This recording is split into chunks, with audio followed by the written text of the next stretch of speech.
Yep. Nope. Yep.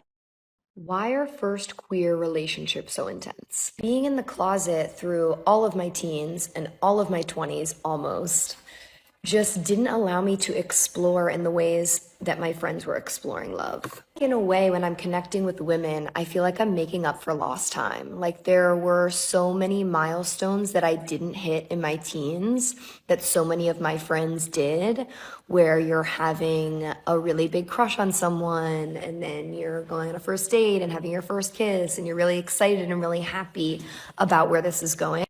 Whereas for me, I was more dating men because I felt pressured to. Like, wow, I'm 16 and I haven't had my first kiss yet. Like, I need to get moving. So now I feel like I'm in this really adolescent stage of emotions where I am just so elated to be in the presence of a woman that often in the past, when I first started dating women, distracted me from maybe the fact that I wasn't supposed to be with that person or that our lifestyles and ideas about the world didn't mesh. And I'm much more likely to put all my eggs in one basket with women and just be so excited about the strong emotional feelings that I'm feeling that I was lacking for so long in my 8-year relationship with a man that I just wanted to work out.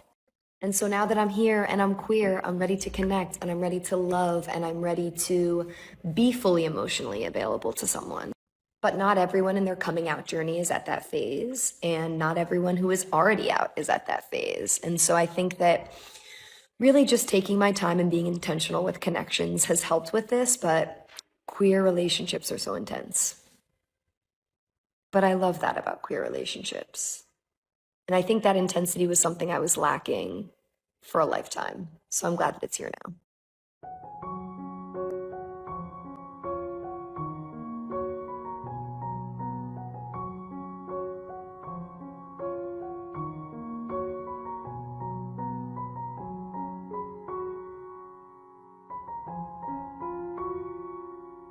Baby, do you realize that we're turning into grandmas? We've been grandmas. I mean, Grandmas? it's nighttime. We got the news on. I'm drinking coffee. We just made bacon, eggs, and hash browns for dinner. It's 6 o'clock. And you just said, where's my dog at? I want to cuddle with my dog. I'm gonna go take a bath and probably read a book. This is what happens when you turn 30. I'm not even 30 yet, and I've already metamorphosized into this. I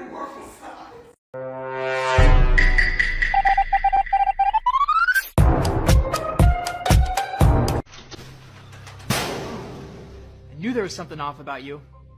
You're gay.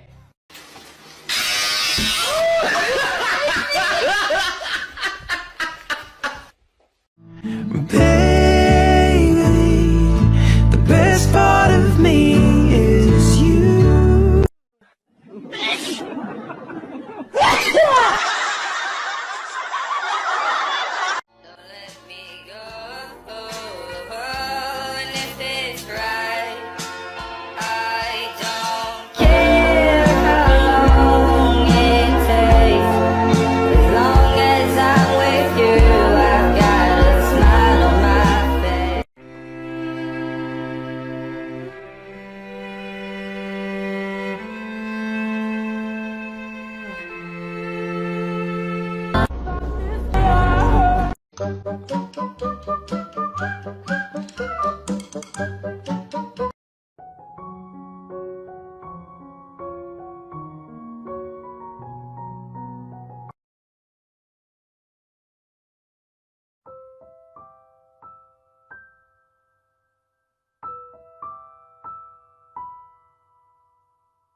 What's going on? Hi. Where's your hair going?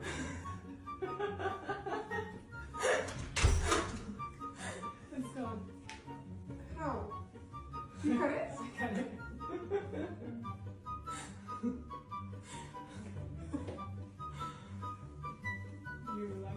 I like it. I like it. I'm just surprised you cut it yourself. I cut it myself. Did you? Yeah.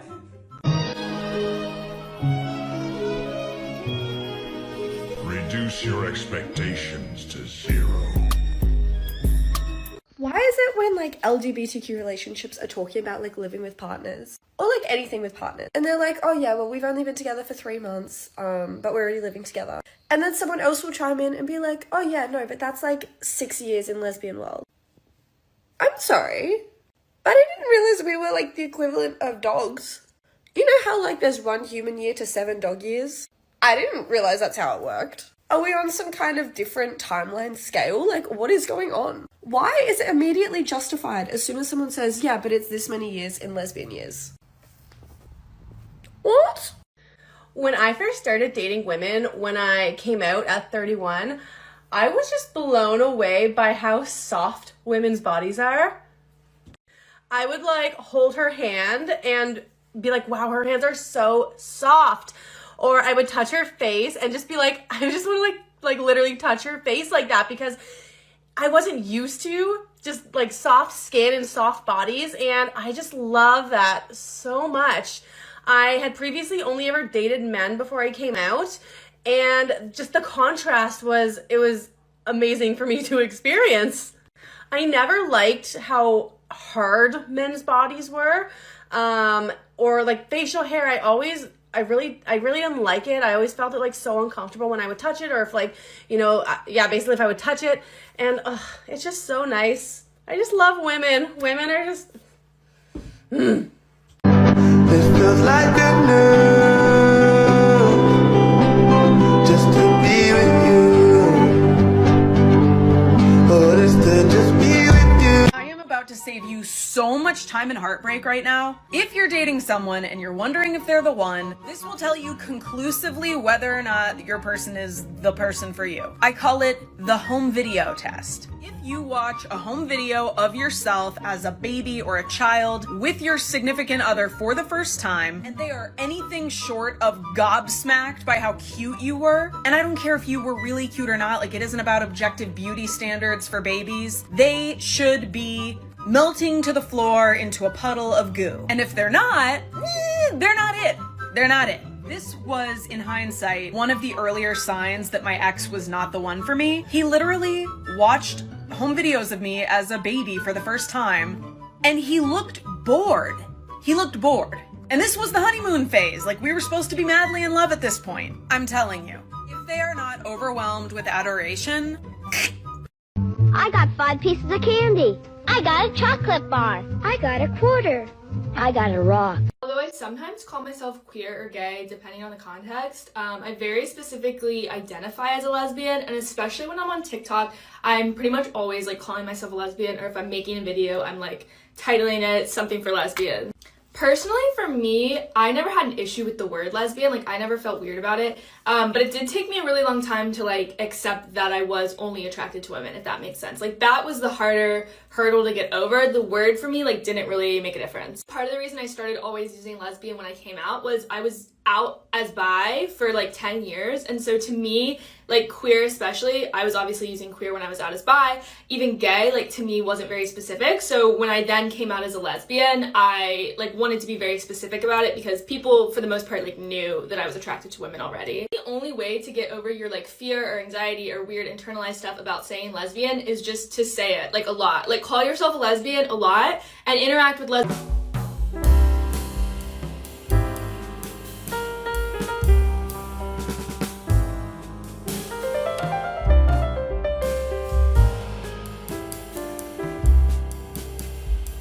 And honestly, I love to see it. I've been thinking about my own relationship to like money and consumption and things like that.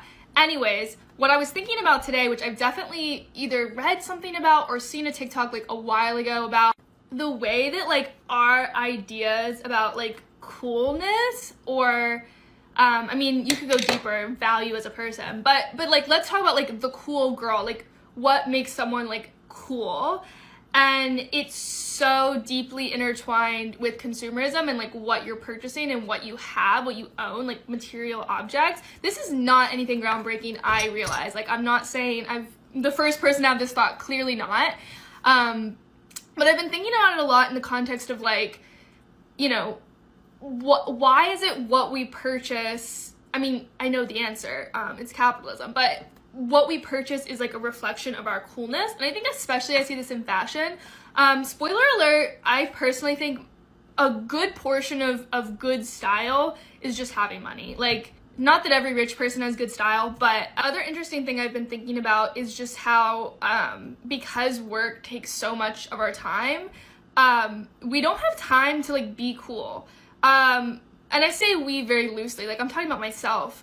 Some people manage to make it work, but especially because I have been struggling recently, like with health issues, and I've had to kind of like cut things from my life so that I'm able to focus on like sustaining myself and living. I've just been thinking about this a lot because it's like I don't have time to do anything interesting. So for me to like be cool or like be perceived as cool, the only way I would be able to do that is through like purchasing things, you know, wearing certain outfits, wearing certain clothes, having certain items. I don't know. Anyone else thinking about this?